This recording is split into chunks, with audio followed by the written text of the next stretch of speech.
కీర్తనల గ్రంథము 38వ అధ్యాయము. యెహోవా, కోపోద్రేకము చేత నన్ను గద్దింపకము, నీ ఉగ్రత చేత నన్ను శిక్షింపకము.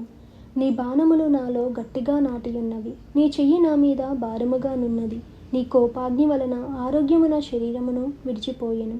నా పాపమును బట్టి నా ఎముకలలో స్వస్థత లేదు. నా దోషములు నా తల మీదుగా పొర్లిపోయినవి. నేను మోయలేని బరువు వలె అవి నా మీద మోపబడి ఉన్నవి. నా మూర్ఖత వలన కలిగిన నా గాయములు దుర్వాసన గలవై స్రవించుచున్నవి. నేను శ్రమచేత మిక్కిలి కృంగియున్నాను. దినమెల్లా దుఃఖకాంతుడనై సంచరించుచున్నాను. నా నడుము తాపముతో నిండియున్నది. నా శరీరములో ఆరోగ్యము లేదు. నేను సొమ్మసిల్లి బహుగా నలిగియున్నాను. నా మనోవేదనను బట్టి కేకలు వేయుచున్నాను. ప్రభువా, నా అభిలాష అంతయు నీకే కనబడుచున్నది. నా నిట్టూర్పులు నీకు దాచబడి ఉండలేదు.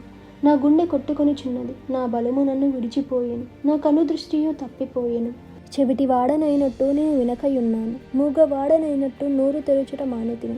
నేను వినలేని వాడనైతిని. ఎదురు మాటలు పడకలేని వాడనైతిని. యెహోవా, నీ కొరకే నేను కనిపెట్టుకొని ఉన్నాను. నా కాలు జారిన ఎడల వారు నా మీద అతిశయపడుదరని నేను అనుకునిచున్నాను. ప్రభువా, నా దేవా, నీవే ఉత్తరం ఇచ్చెదవు. నన్ను బట్టి వారు సంతోషించకపోదురుగాక. నేను పడబోవునట్లున్నాను. నా మనోదుఃఖము నన్నెన్నడూనూ విడువదు. నా దోషమును నేను ఒప్పుకొనుచున్నాను. నా పాపమును గూర్చి విచారణ పడుచున్నాను. నా శత్రువులు చురుకైన వారును బలవంతులునై ఉన్నారు. నిర్హేతకముగా నన్ను ద్వేషించువారు అనేకులు. మేలునకు ప్రతిగా వారు కీడు చేయుచున్నారు. నేను ఉత్తమమైన దానిని అనుసరించినందుకు వారు నాకు శత్రువులైరి. యెహోవా, నన్ను విడువకము. నా దేవా, నాకు దూరముగా నుండకము. రక్షణకర్తవైన నా ప్రభువా, నాకు సహాయమునకు త్వరగా రమ్ము.